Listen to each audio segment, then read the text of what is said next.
Ahmedabad Sabarmati રિવરફ્રન્ટનો walkway આજે પણ બંધ છે। છેલ્લા 3 દિવસથી પાણીનું સ્તર વધતા વોકવે બંધ કરાયો છે। લોકોને પ્રવેશ ન કરવા પણ અપીલ કરાઈ।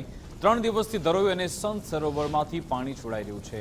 ઉપરવાસમાંથી પાણી છોડાતા પાણીની આવક વધી નદીની સપાટીમાં વધારો થતા રિવરફ્રન્ટનો વોકવે બંધ થયો છે। અગમચેતીના ભાગરૂપે વોકવે બંધ કરાયો। તંત્ર દ્વારા સહેલાણીઓને વોકવે પર ન આવવા પણ અપીલ કરવામાં આવી છે।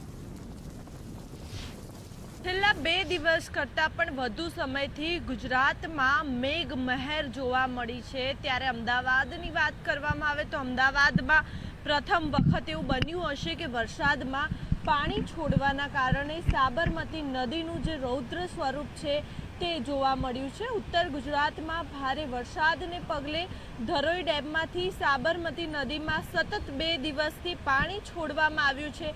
આજ સવારે 6 વાગ્યે પણ ધરોઈ ડેમમાંથી 51,000 ક્યુસેક જેટલું જે પાણી છે તે છોડવામાં આવ્યું છે, જેના કારણે સાબરમતી નદીમાં પાણીનું જે સ્તર છે તે ખૂબ વધ્યું છે।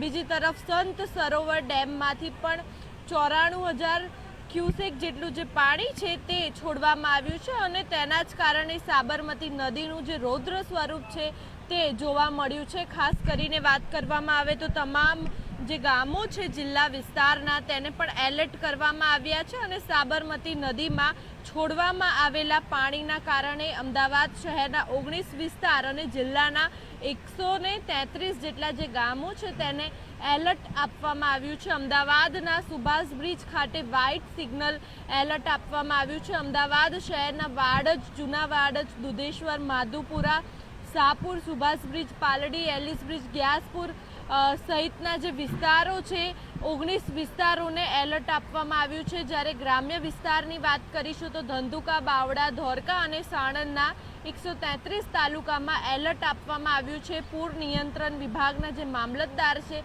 તેમના દ્વારા અમદાવાદ જિલ્લા અને શહેર પોલીસ તેમજ પ્રાંત અધિકારીને પૂરગ્રસ્ત ગ્રામોમાં સલામતીના પગલાં લેવા માટે પણ જાણ કરવામાં આવી છે। જે રીતે સાબરમતી નદીનું સ્તર વધ્યું છે ત્યારે નદીના પટ પર ન જવા માટે પણ તંત્ર દ્વારા જે અપીલ છે તે અપીલ કરવામાં આવી રહી છે।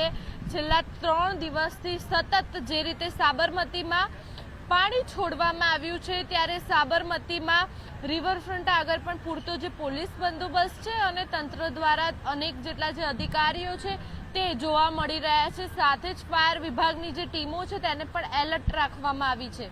કેમેરામેન વિકી સાથે માનસી પટેલ, ગુજરાત ફર્સ્ટ, અમદાવાદ।